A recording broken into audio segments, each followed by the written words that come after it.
বহু কাঙ্ক্ষিত ত্রয়োদশ জাতীয় সংসদের প্রথম অধিবেশন শুরু হয়েছে। বেলা 11টায় এই অধিবেশন শুরু হয়। অধিবেশনে স্পিকার নির্বাচিত হন অবসরপ্রাপ্ত মেজর হাফিজ উদ্দিন আহমদ বীর বিক্রম এবং ডেপুটি স্পিকার নির্বাচিত হন ব্যারিস্টার কায়সার কামাল। এর আগে ডক্টর খন্দকার মোশাররফ হোসেনের সভাপতিত্বে স্পিকার নির্বাচনের কার্যক্রম শুরু হয়। অধিবেশনের সূচনা বক্তব্যে প্রধানমন্ত্রী তারেক রহমান বলেন, আজ থেকে বাংলাদেশে আবারও গণতান্ত্রিক যাত্রা শুরু হলো। মাহবুব সৈকতের রিপোর্ট। 12 মার্চ 2026 ত্রয়োদশ জাতীয় সংসদের প্রথম দিবস। সূচনা হলো দেশের ইতিহাসে আর এক যুগান্তকারী অধ্যায়। নির্ধারিত সময়ের আগেই সরকারি এবং বিরোধী দলের প্রতিটি চেয়ার পরিপূর্ণ। গ্যালারিতে দেশি এবং বিদেশি পর্যবেক্ষক। শূন্য স্পিকারের চেয়ার। সংসদ সচিবের সঞ্চালনায় পবিত্র কুরআন তেলাওয়াতের মাধ্যমে শুরু হয় অধিবেশন। এরপর স্বাগত বক্তব্য রাখেন সংসদ নেতা প্রধানমন্ত্রী তারেক রহমান। বাংলাদেশের জাতীয় সংসদের রাজনীতির এই ঐতিহাসিক মুহূর্তে আমি আল্লাহর দরবারে শুকরিয়া জানাই। কাঙ্ক্ষিত গণতান্ত্রিক এই যাত্রার পেছনে যে সকল মানুষের আত্মত্যাগ রয়েছে তাদের স্মরণ করে স্বনির্ভর দেশ গড়ার প্রত্যয় তুলে ধরেন প্রধানমন্ত্রী। বিএনপি একটি স্বনির্ভর, সমৃদ্ধ, নিরাপদ, গণতান্ত্রিক বাংলাদেশ প্রতিষ্ঠা করতে চায়। এই লক্ষ্য অর্জনে আমি জনগণের সমর্থন এবং সহযোগিতা চাইছি। ফ্যাসিবাদ মুক্ত দেশ গড়ায় কোনো বিরোধ নেই বলে উল্লেখ করে সংসদকে জাতির আশা আকাঙ্ক্ষার কেন্দ্রবিন্দুতে পরিণত করার প্রত্যাশা জানান সরকার প্রধান। 1.5 দশকের ফ্যাসিবাদী এবং তাবেদারি শাসন শোষণের পর জনগণের ভোটে নির্বাচিত প্রতিনিধিদের নিয়ে আজ আমাদের এক বিশেষ পরিস্থিতিতে জাতীয় সংসদের কার্যক্রম শুরু হতে যাচ্ছে। পরে প্রধানমন্ত্রী স্পিকার এবং ডেপুটি স্পিকারের অনুপস্থিতিতে সংসদের সভাপতিত্ব করার জন্য প্রবীণ রাজনীতিবিদ 5 বারের সংসদ সদস্য ডক্টর খন্দকার মোশাররফ হোসেনের নাম প্রস্তাব করেন। আজ আমি প্রবীণ রাজনীতিবিদ এবং 5 বারের মতন নির্বাচিত জাতীয় সংসদ সদস্য জনাব ডক্টর খন্দকার মোশাররফ হোসেনের নাম প্রস্তাব করছি। সরকারি দল বিএনপির পক্ষ থেকে প্রস্তাবকে সমর্থন করেন স্থানীয় সরকার ও পল্লী উন্নয়ন মন্ত্রী বিএনপি মহাসচিব মির্জা ফখরুল ইসলাম আলমগীর। আমাদের প্রধানমন্ত্রী যে প্রস্তাব করেছেন ডক্টর খন্দকার মোশাররফ হোসেনের নাম, আমি আমাদের দলের পক্ষ থেকে এটাকে পূর্ণ সমর্থন জানাচ্ছি। খানিক বাদেই বিরোধী দলীয় নেতা ডক্টর শফিকুর রহমানের সম্মতিতে প্রস্তাবকে সমর্থন করেন উপনেতা ডক্টর সৈয়দ আব্দুল্লাহ মোহাম্মদ তাহের। আমি মনে করি দেশের সকল মানুষের ওনার প্রতি আস্থা এবং শ্রদ্ধা আছে।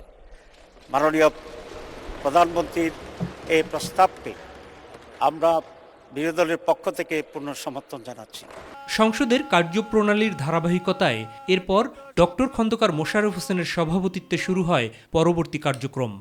মাননীয় সভাপতি,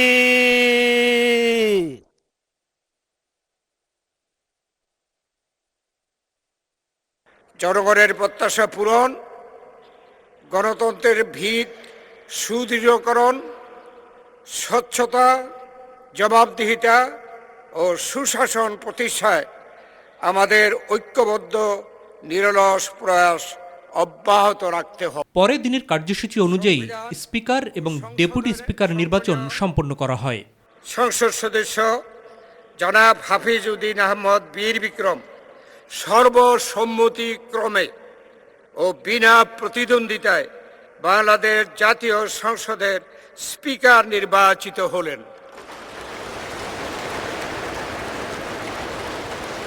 মাননীয় সদস্য ব্যারিস্টার কায়সার কামাল সর্বসম্মতিক্রমে ও বিনা প্রতিদ্বন্দ্বিতায় বাংলাদেশ জাতীয় সংসদের ডেপুটি স্পিকার নির্বাচিত হলেন।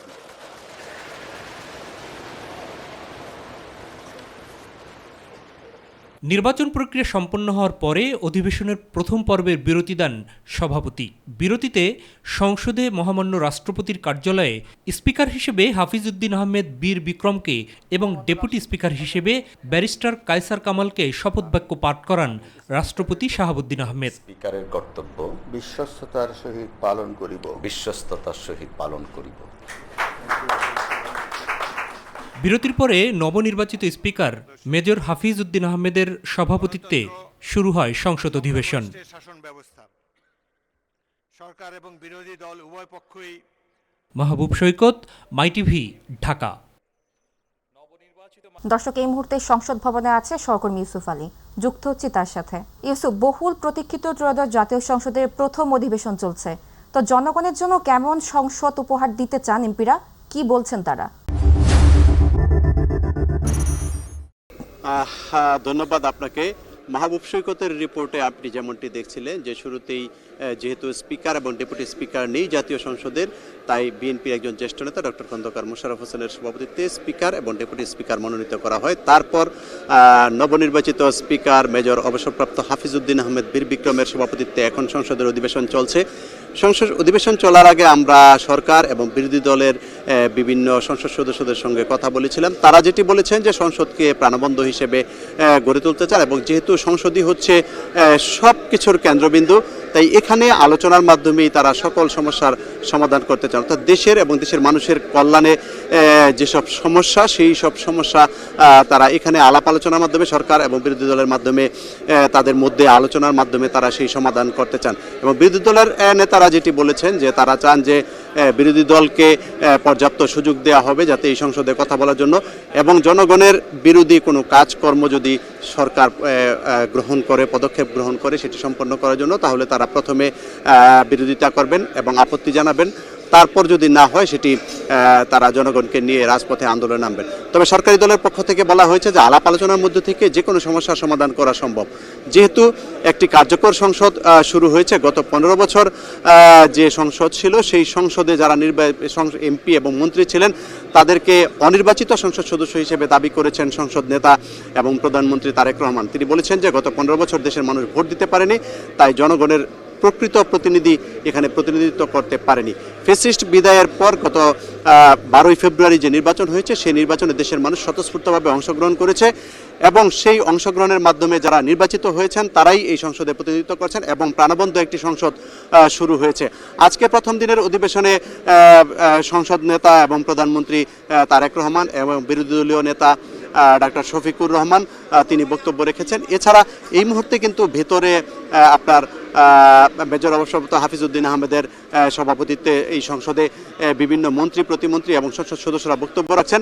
তবে শেষ মুহূর্ত পর্যন্ত এর ফাঁকে আরেকটু কথা বলে রাখি যে বিএনপির চেয়ারপারসন বেগম খালেদা জিয়া সহ সাবেক রাষ্ট্রপতি এবং সাবেক সংসদ সদস্য সহ বিশিষ্টজনেরা যারা ইন্তেকাল করেছেন তাদের স্মরণে শোক প্রস্তাব গৃহীত হয়।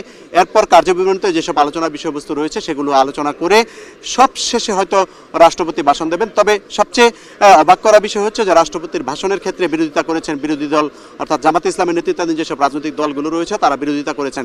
এবং হয়তো এমনটি হতে পারে যে রাষ্ট্রপতি যখন ভাষণ দেবেন সংসদে, যেহেতু এটি সংবিধান অনুযায়ী তাই সেটি করতে হবে এবং সেটি যেহেতু ভাষণ দেবেন তারা যেহেতু বিরোধিতা করছেন, তাদের কাছে সাংবাদিকরা জানতে চেয়েছিলাম যে আসলে রাষ্ট্রপতির ভাষণের সময় তারা বিরোধিতা করবে কিনা কিংবা ওয়াকআউট করবে কিনা। তবে তারা বলেছেন, স্পষ্ট করে কিছু না বললেও তারা বলেছেন যখন রাষ্ট্রপতি ভাষণ দেবে তখন সময় হলেই আপনারা দেখতে পারবেন। আসলে এই যে সময় হলে কি হবে, বিরোধী দলের ভূমিকাটা কি হবে সেটি দেখার জন্য অপেক্ষায় আছে সারা দেশের মানুষ, যে প্রথম দিনের অধিবেশনে বিরোধী দল রাষ্ট্রপতির ভাষণের সময় কি ভূমিকা পালন করে সে বিষয়টি দেখার অপেক্ষায় রয়েছে।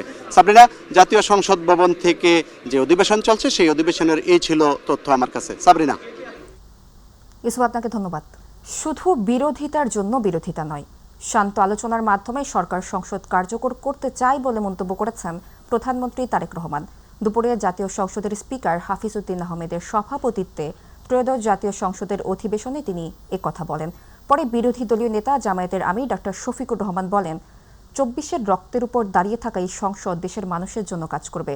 এরপর Khaleda Zia, Manmohan Singh, Ayatollah Ali Khamenei, বিভিন্ন রাষ্ট্রনায়কের মৃত্যুতে সংসদের শোক প্রস্তাব গৃহীত হয়।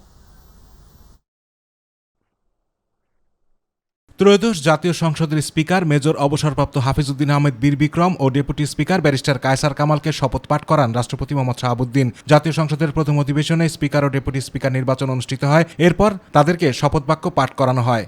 সশ্রদ্ধ চিত্তে শপথ করিতেছি যে শপথ করিতেছি যে। পরে স্পিকার অবসরপ্রাপ্ত মেজর হাফিজউদ্দিন আহমেদ বীর বিক্রমের সভাপতিত্বে সংসদের প্রথম অধিবেশনে সংসদ নেতা ও প্রধানমন্ত্রী তারেক রহমান বলেন, শুধু বিরোধিতার জন্য বিরোধিতা নয়, শান্ত আলোচনার মাধ্যমে সংসদ কার্যকর করতে চায় সরকার। দেশ এবং জনগণের স্বার্থে আমরা এই সংসদকে অর্থবহ করতে চাই। বিরোধিতার জন্য বিরোধিতা নয়, বরং শানিত যুক্তিতর্কের মাধ্যমে আমরা এই সংসদকে প্রাণবন্ত করে তুলতে চাই। বিরোধী দলকে সর্বাত্মক সহযোগিতার আশ্বাস দিয়ে তিনি বলেন, দেশ ও মানুষের জন্য সবাই মিলে কাজ করা হবে, সংসদ হবে আলোচনার মূল কেন্দ্রবিন্দু। এই সংসদের সদস্য হিসাবে জাতীয় সংসদ পরিচালনায় আমরা আমাদের পক্ষ থেকে আপনাদেরকে সর্বোচ্চ সহযোগিতা করব ইনশাআল্লাহ। পরে বিরোধী দলীয় নেতা জামায়াতের আমির ডাক্তার শফিকুর রহমান বলেন, ২৪-এর রক্তের উপর দাঁড়িয়ে থাকা এই সংসদ দেশের মানুষের জন্য কাজ করবে, এমনটাই প্রত্যাশা করে তারা। দেশের মানুষের কল্যাণ বিবেচনায় আলোচনা না হয়ে মানুষের চরিত্র হননের জন্য এখানে বিপুল সময় ব্যয় করা হয়েছে। আমি আপনাকে বিনীতভাবে অনুরোধ করব, এই সংসদ যেন কারো চরিত্র হননের কেন্দ্রে পরিণত না হয়। আপনার কাছ থেকে কেউ সামান্যতম সুযোগও যেন এই ব্যাপারে না পায়। আমরা চাই এই সংসদ শুধুমাত্র জনকল্যাণে প্রতিষ্ঠিত হবে এবং পরিচালিত হবে। পরে খালেদা জিয়া, মনমোহন সিং, আয়াতুল্লাহ খামেনি ও পোপ ফ্রান্সিস সহ বিভিন্ন রাষ্ট্রনায়কের মৃত্যুতে সংসদে শোক প্রস্তাব গৃহীত হয়। এতে আলোচনা করেন সংসদ সদস্যরা। শোক প্রস্তাবের জন্য আমরা প্রস্তাব করছি। আতিকুর রহমান তিতাস, মাই টিভি। দর্শক, আতিকুর রহমান তিতাসের রিপোর্টটি দেখছিলাম। আজ জন আকাঙ্ক্ষা, প্রত্যাশা ও গণতন্ত্রের পদযাত্রা শুরুর সংসদ বলে মন্তব্য করেছেন সংসদ সদস্যরা।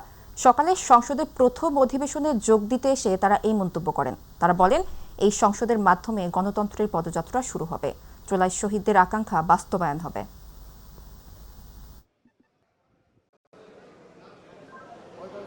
এই সংসদ জনপ্রত্যাশার, জন আকাঙ্ক্ষার এবং শহীদের আকাঙ্ক্ষা পূরণের জন্য আজকে এই গণতান্ত্রিক উত্তরণের প্রথম দিন থেকে কাজ করবে। এটা আমাদের অঙ্গীকার, সারা জাতির প্রত্যাশা।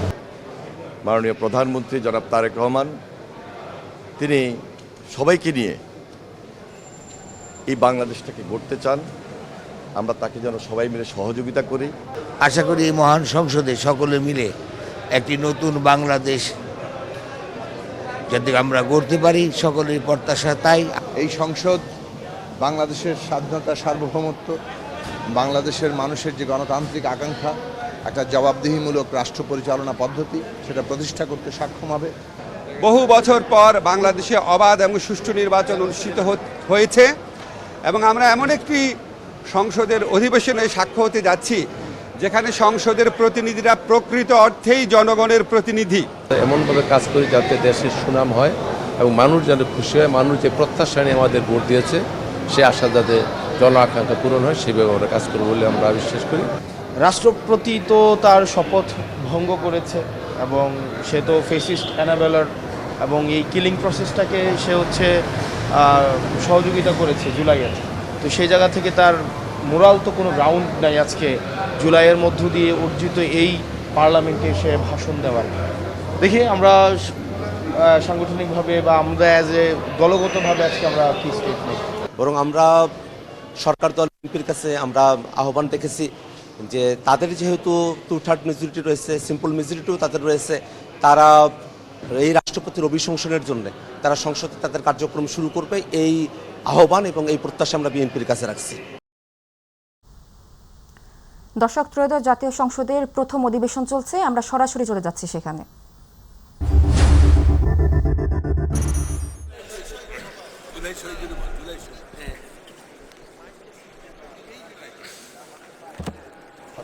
মাননীয় সদস্য, কোনো সমস্যা? মাননীয় সদস্য জুনায়েদ সাকি, আপনি কি বক্তব্য রাখতে চান? জি, প্লিজ গো অ্যাহেড। স্পিকার, আপনাকে অসংখ্য ধন্যবাদ আমাকে এখানে বক্তব্য রাখার সুযোগ দেওয়ার জন্যে। আজকে আমি প্রথমেই পরম করুণাময়ের কাছে শুকর গুজার করি বাংলাদেশের দীর্ঘ লড়াই সংগ্রামের মধ্য দিয়ে একটা গণতান্ত্রিক নির্বাচনের মধ্য দিয়ে মানুষের ভোটের অধিকার প্রতিষ্ঠিত হয়েছে এবং আমরা একটা গণতান্ত্রিক সংসদীয় ব্যবস্থা প্রবেশ করতে পেরেছি। বাংলাদেশে একটা গণতান্ত্রিক ব্যবস্থা নতুন ধাপে শুরু হয়েছে এবং সেই কাজের জন্য দীর্ঘ যে লড়াই 1971 সালের মুক্তি সংগ্রামে এই বাংলাদেশ প্রতিষ্ঠার যারা স্বপ্ন দেখেছেন, যারা জীবন দিয়েছেন, প্রত্যেকেই গণতন্ত্র প্রতিষ্ঠার জন্যই দিয়েছিলেন। কিন্তু বাংলাদেশ প্রতিষ্ঠিত হলেও যে সাম্য, মানবিক মর্যাদার, সামাজিক ন্যায় বিচারের লক্ষ্য প্রতিশ্রুতি তৈরি হয়েছিল এই দেশের নাগরিকদের জন্য, সেটা আকাঙ্ক্ষিত পর্যায়ে যায়নি। বরং শেষ পর্যন্ত আমরা দেখেছি মানুষের ভোটের অধিকার, মানুষের জীবনে বেঁচে থাকার অধিকার পর্যন্ত কেড়ে নেওয়া হয়েছে। এই রাষ্ট্র একটা গণতান্ত্রিক রাষ্ট্র যেটা হওয়ার কথা ছিল, তাকে একটা ফ্যাসিস্ট রাষ্ট্রে পরিণত করা হয়েছে। সেই রাষ্ট্রের বিরুদ্ধে আমরা লড়াই করেছি এবং কেবল রাষ্ট্র ব্যবস্থার বিরুদ্ধে লড়াই নয়, একটা গণতান্ত্রিক রাষ্ট্র তার কাঠামো কিভাবে সেটা গড়ে উঠতে পারে সে নিয়েও আমরা আমাদের রাজনৈতিক জীবনের শুরু থেকে এবং বিশেষভাবে গত 17 বছর ধরে ফ্যাসিবাদ বিরোধী যে লড়াই, সেই লড়াইয়ে আমরা আমাদের বক্তব্য, আমাদের কর্মসূচি, আমাদের দিশা হাজির করার চেষ্টা করেছি। দর্শক, আমরা এবারে সংসদের প্রথম অধিবেশনে ছিলাম। এবারে চলে যাচ্ছি পরবর্তী সংবাদে। সরকারের পক্ষ থেকে জ্বালানি সংকট নেই বলে দাবি করা হলেও বরং রাজধানীর বিভিন্ন এলাকায় এখনও পুরোপুরি কাটেনি জ্বালানি তেলের সংকট। আর তাই নগরীর পেট্রোল পাম্পগুলোতে আজও দেখা গেছে মোটরসাইকেল, প্রাইভেট কারের দীর্ঘ সারি। তবে সরবরাহে কিংবা পরিবহনজনিত সামগ্রিক সমস্যা হলেও শীঘ্রই পরিস্থিতি স্বাভাবিক হবে বলে মনে করছেন পেট্রোল পাম্প কর্তৃপক্ষ। জাহিদ আহমেদ বাবুর রিপোর্ট। রাজধানীতে জ্বালানি তেলের কোনো সংকট নেই কর্তৃপক্ষের এমন দাবি থাকলেও নগরীর তেল পাম্পের বাস্তব চিত্রটা উল্টো। তাই বৃহস্পতিবারও রাজধানীর পরিবাগ ফুয়েল পাম্পে দেখা গেছে মোটরসাইকেল ও ব্যক্তিগত গাড়ির দীর্ঘ লাইন। জ্বালানি তেলের কোনো সংকট নেই বলে দাবি করা হলেও গ্রাহকরা বলছেন কোথায় যেন ধোঁয়াশা থেকে যাচ্ছে। আমরা একটা ধোঁয়াশার মধ্যে আছি। আমাদেরকে বলা হচ্ছে যে ফুয়েলের কোনো অভাব নাই, তেল আছে, অথচ পাম্পে এসে দেখেন তার চিত্র একদম উল্টো। আজকে দেখি কত লিটার তেল দিতে পারে আর কি, 500 টাকা নেওয়ার ইচ্ছা আছে। আস্তে আস্তে এটা মানে সহজ হয়ে যাচ্ছে আর কি। তারা বলছেন সরবরাহ স্বাভাবিক রাখা এবং পাম্পগুলোতে পর্যাপ্ত জ্বালানি নিশ্চিত করতে সংশ্লিষ্ট কর্তৃপক্ষের কার্যকরী পদক্ষেপ নেওয়া জরুরি। আজকে আমি সিরিয়াল ধরছি প্রায় 9:30টার দিকে, 9:45টার দিকে, এর মধ্যে এখানে চলে আসছে। আমি সিরিয়াল আসলে সুন্দর মতো তেল পাওয়া যাচ্ছে। জিপ গাড়িতে 25 লিটার আর আপনি প্রাইভেটে 10 লিটার। এদিকে পাম্প সংশ্লিষ্টরা বলছেন সরবরাহে সাময়িক সমস্যা দেখা দিলেও অচিরেই পরিস্থিতি হবে স্বাভাবিক। গতকালকের মতো অতটা অস্থির না, তারা সরকার নির্ধারিত যে মাত্রা সেটাতে দিচ্ছে এবং তারা সেটাতে স্যাটিসফাইড। যেমন যারা রাইড শেয়ার করতেছে ওনারা 600 টাকার তেল পাচ্ছে, আর এই কারগুলো ওনাদের আমরা 10 লিটার করে দিচ্ছি, আর বড় এসইউভিগুলো ওনারা 20 লিটার করে নিয়ে যাচ্ছে। অনেকটা প্যানিকটা অনেকটা কম আছে। জাহিদ আহমেদ বাবু, মাই টিভি, ঢাকা। চট্টগ্রাম বন্দরের নিউ মোরিং কন্টেইনার টার্মিনাল পরিচালনায় বন্দর কর্তৃপক্ষের বিদেশি কোম্পানির সঙ্গে চুক্তির প্রক্রিয়া বৈধ বলে দেয়া হাইকোর্টের রায় বহাল রেখেছে আপিল বিভাগ। এর ফলে চট্টগ্রাম বন্দরের এনসিটি পরিচালনায় বন্দর কর্তৃপক্ষের বিদেশি কোম্পানির সঙ্গে চুক্তিতে কোনো বাধা থাকল না। হাইকোর্টের রায়ের বিরুদ্ধে করা আবেদন খারিজ করে সকালে প্রধান বিচারপতি নেতৃত্বাধীন আপিল বিভাগ এই আদেশ দেন। গত 29 জানুয়ারি চট্টগ্রাম বন্দরে নিউ মোরিং কন্টেইনার টার্মিনাল পরিচালনায় চট্টগ্রাম বন্দর কর্তৃপক্ষের বিদেশি কোম্পানির সঙ্গে চুক্তির চলমান প্রক্রিয়ার বৈধতা প্রশ্নে জারি করা রুল খারিজ করে দেন হাইকোর্ট। পরে এই রায়ের বিরুদ্ধে আপিল করা হয়। দীর্ঘ শুনানির পরে আজকে কোর্ট আদেশ দিয়ে বলেছেন যে তাদের যে লিভ পিটিশনটি ছিল সেটিকে খারিজ করে দেওয়া হলো। সরকার এই মুহূর্তে যখন ডিপি ওয়ার্ল্ডের সাথে বা দুবাই গভর্নমেন্টের সাথে যে চুক্তিটা করতে যাবে বা আদৌ যদি হয় সেটাতে কোনো অস্বচ্ছতা ছিল না এবং সেটি করতে আর কোনো বাধা নেই। সাম্প্রতিক সময়ে আন্তর্জাতিক ও আঞ্চলিক নিরাপত্তা পরিস্থিতি বিবেচনায় নিয়ে দেশের সমুদ্র সীমায় অবস্থানরত জ্বালানিবাহী জাহাজসমূহের নিরাপত্তা নিশ্চিত করতে টহল জোরদার করেছে বাংলাদেশ নৌবাহিনী।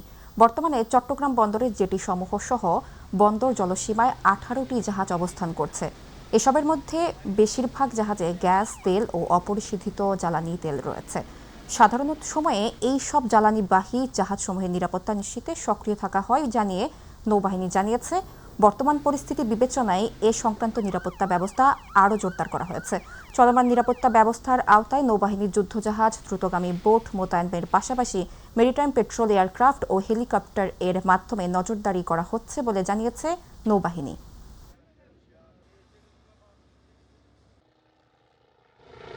বাংলাদেশের জলসীমায় অবস্থানরত সকল ধরনের এলএনজি, এলপিজি এবং পরিবহন জ্বালানি বহনকারী সকল জাহাজসমূহের নিরাপত্তা জোরদার করেছে বাংলাদেশ নৌবাহিনী। খুলনা ৫, পিরোজপুর ২ এবং বরগুনা ২ আসনের ফলাফল পুনর্গণনা চেয়ে আদালতে রিট করেছে জামায়াতের প্রার্থীরা। মামলাটি গ্রহণ করে ব্যালট বাক্স, অন্যান্য মেটেরিয়াল এবং সিসিটিভি ফুটেজ সংরক্ষণের আদেশ দিয়েছে। আদেশ শেষে একথা জানান জামায়াতের পক্ষের আইনজীবী শিশির মনির। তিনি জানান, বেশ কিছু কেন্দ্রের ফলাফলে এজেন্টদের স্বাক্ষর পাওয়া যায়নি। একাধিক ভোট দেওয়ার পাশাপাশি সিসিটিভি ফুটেজে কেন্দ্র করে প্রমাণ পাওয়া গেছে বলেও জানান শিশির মনির। টার্কিশ কোম্পানির ওয়েবসাইট নকল করে প্রতারণার মাধ্যমে তুরস্কে কিডনি রোগী পাঠিয়ে বিশাল অঙ্কের অর্থ আত্মসাৎ চক্রের ৫ সদস্য গ্রেফতার ও আলামত জব্দ করেছে র্যাব ৪। সকালে এ সংক্রান্ত এক ব্রিফিংয়ে র্যাব জানায়, আর্থিক প্রতারণার এক অভিযোগের ভিত্তিতে চক্রের মূল হোতাসহ ৫ জনকে গ্রেফতার করে এবং সংশ্লিষ্ট আলামত জব্দ করে। প্রাথমিক তদন্তে জানা যায়, এই চক্রের সদস্যরা বিশ্বস্ততা অর্জনের জন্য তুরস্কের একটি প্রতিষ্ঠান টার্কিশ ডকের ওয়েবসাইট নকল করে টার্কিশ ডক বিডি নামক ওয়েবসাইট খোলে। তারা কিডনি প্রতিস্থাপন, আইভিএফ সহ বিভিন্ন রোগীদের তুরস্কে পাঠিয়ে সে দেশে জিম্মি করে বিশাল অঙ্কের অর্থ আদায় করে আসছিল।